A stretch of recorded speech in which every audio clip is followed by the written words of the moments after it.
आपका नाम जानना चाहूँगा, क्या नाम है, कहाँ से आए? हम लोग राजस्थान विश्वविद्यालय महाविद्यालय शिक्षक संघ रुकटा, राजस्थान, पिंक सिटी, जयपुर से आए। देखा जाए जंतर मंतर पे आज प्रोटेस्ट कर रहे हैं, क्या कारण है, क्यों प्रोटेस्ट कर रहे हैं? देश इस वक्त एक ऐसी नई एजुकेशन पॉलिसी का सामना कर रहा है जो दलितों को, अक़लियतों को, वंचितों को, डिप्राइव सेक्शन को, वीकर सेक्शन को, जो इक्वल अपॉर्चुनिटी का हमारा फंडामेंटल राइट था, उसको कर्टेल करके वन साइडेड प्राइवेटाइजेशन की, कॉर्पोरेटाइजेशन की और जन विरोधी शिक्षा नीति को without any kind of the discussion among the stakeholders, जो एक तरफा तरीके से 2020 की एजुकेशन पॉलिसी को लागू करने की भारत सरकार की जो गहरी मंशा है, हम इसकी मुखालफत के मुतालिक एआई फुक्टो के आह्वान पर आज जंतर मंतर पर इस धरने में शरीक है। न्यू एजुकेशन पॉलिसी से क्या परेशानी है आप लोगों को? वो तो सरकार कह रही है वो तो अच्छा काम करेगी और पब्लिक के फेवर में है। कोई भी सरकार जब कोई जन विरोधी फैसले करती है तो वो उसके ऊपर चाशनी चढ़ा करके हमेशा से उसके कुप्रभावों से जनता को महरूम रखने की कोशिश करती है।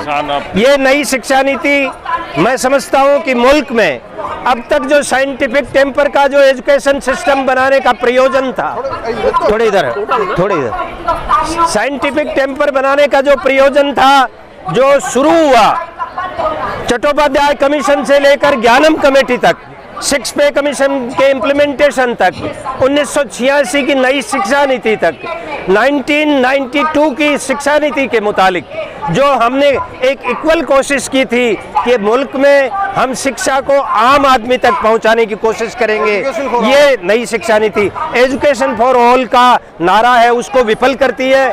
इसलिए हम ये स्लोगन देते हैं, save education, save campus, save nation. लेकिन सरकार कहती है कि जो सरकारी कर्मचारी अध्यापक हैं वो कहीं ना कहीं बच्चों को सही तरीके से एजुकेट नहीं कर पा रहे, इसलिए प्राइवेटाइजेशन की तरफ जा रहा है। देखिए, हम पूरे मुल्क की टीचिंग फर्टिलिटी के बीच में दशकों से काम करते हैं। हमने ये महसूस किया है कि विद्यार्थी हमारी ताकत है, विद्यार्थी के साथ संवाद और उसके साथ हमारा जो गहरा ताल्लुकात है। आज अगर आप मुल्क के इंटीरियर इलाकों में जाकर देखेंगे तो बिना किसी इंफ्रास्ट्रक्चर के भी हमारा टीचर बड़ी मेहनत के साथ विद्यार्थी के साथ तबादला ख्याल करता है।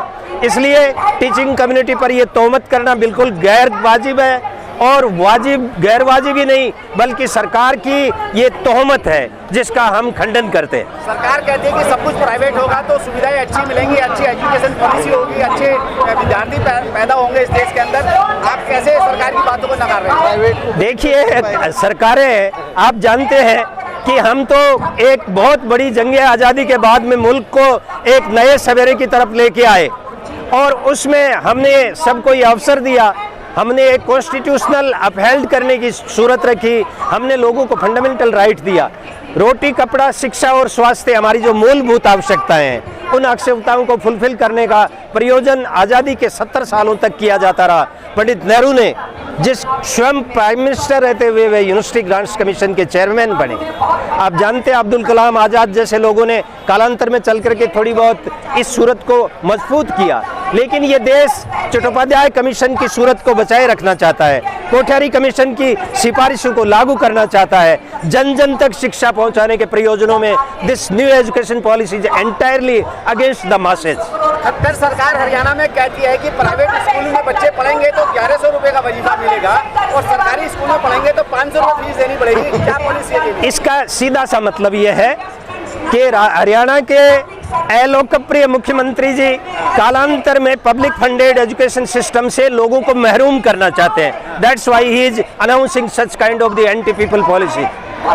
आप जानते हैं कि हमारा जो कमजोर तबके का विद्यार्थी है, अगर वो इंफ्रास्ट्रक्चर में टीचिंग फर्टिलिटी के बीच में रह करके, उसको तो हम स्कॉलरशिप नहीं देंगे और टाटा बिरला, गोरे सौदागर, सिंघानिया, टाटिया के इंस्टीट्यूशंस में पढ़ने वालों को अगर हम स्कॉलरशिप मुहैया करवाते हैं, this is a very dichotomy which have not prevail upon in the Indian society there. क्या आपके आंदोलन से सरकार पे कोई असर पड़ेगा?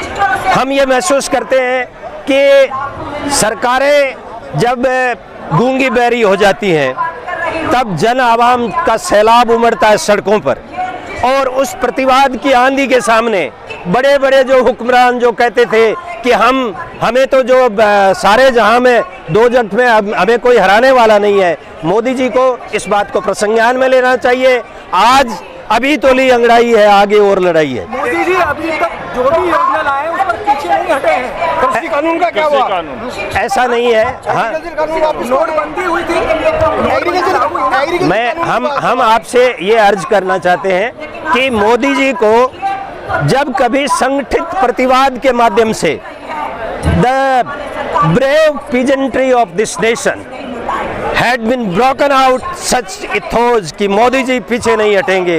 मोदी जी को न्यू एजुकेशन पॉलिसी के सवाल पर बैकफुट पर आज नहीं तो कल आना होगा। भाजपा शासित प्रदेशों में 1,25,000 से ज्यादा प्राइमरी स्कूल बंद कर दिए गए, उन्हों की लड़ाई को लड़ने नहीं आया। अब आपकी नौकरी पे आचार्य तो आप सड़कों पे हैं। हम ऐसा नहीं है। हम लोगों ने राजस्थान में हजारों जो प्राइमरी स्कूल थे उनको बंद करने की मुहिम शुरू करी और रुकटा की अगुवाई में, शिक्षक संघ शेखावत की अगुवाई में राजस्थान के शिक्षक और विद्यार्थियों के आंदोलन ने अल्टीमेटली भी had been compelled to the government of Rajasthan कि दे हैव टू रीस्टैब्लिश, और गहलोत सरकार ने उन विद्यालयों को दोबारा से शुरू किया। क्या लगता है कि इस सरकार के सामने आप जो प्रोटेस्ट कर रहे हैं, आपकी मांगे मानी जाएंगी या ऐसी लौट जाएंगी? इसमें एक ही बात होगी, या तो नई शिक्षा नीति इस मुल्क में स्टेक होल्डर से डिस्कशन करने के बाद में इस पर पुनर्विचार करने के लिए सरकार को आगे बढ़ना होगा, और दूसरा विकल्प यह है कि देश का जन आवाम, विद्यार्थी, नौजवान, trade union, organizers, AI Fucto, teachers, all section of the society will unify and we will defeat the new education policy. नई एजुकेशन पॉलिसी में जो है आरक्षण सरकार ने बिल्कुल खत्म कर दिया है, क्या उसकी लड़ाई भी? मैंने आपसे प्रारंभ में ही कहा कि नई शिक्षा नीति का एक छिपा एजेंडा ये है कि they are having their very hidden agenda to deprive the person from the weaker section. Specially मैंने आपसे कहा वंचितों को, अकलियतों को, दलितों को, वीकर सेक्शन को, ओबीसी को, इन सब को नई शिक्षा नीति है वो कॉरपोरेट प्रस्त नीतियों के बदौलत अब तक जो हमने हासिल किया है उसको छीनने का काम करना चाहती है। आखिर में चलते चलते अपनी कुछ बात कहना चाहते हैं, हो सकता है आपसे नहीं पूछ पाए हैं, कुछ कहना चाहते हैं, बोलिए। हम तो मुल्क के आवाम से इस बात का आह्वान करते हैं कि आज जंतर मंतर से ये जो बुलंद आवाज उठी है इसको हम जनपद तक ले जाएंगे। ये नॉर्थ ईस्ट से लेकर सुदूर पूर्व तक एक संगठित जन आंदोलन के माध्यम से ये AI फुक्टो के बैनर तले, ये JFME के बैनर तले, ये विद्यार्थी, नौजवान और दूसरे संगठनों के सहयोग से, ये ट्रेड यूनियंस के सहयोग से, ये किसानों के संघर्षों के से सीख लेकर के और हम इस मुल्क में इस न्यू एजुकेशन पॉलिसी के एक तरफा इम्प्लीमेंटेशन को रोकने का काम करेंगे। Thank you.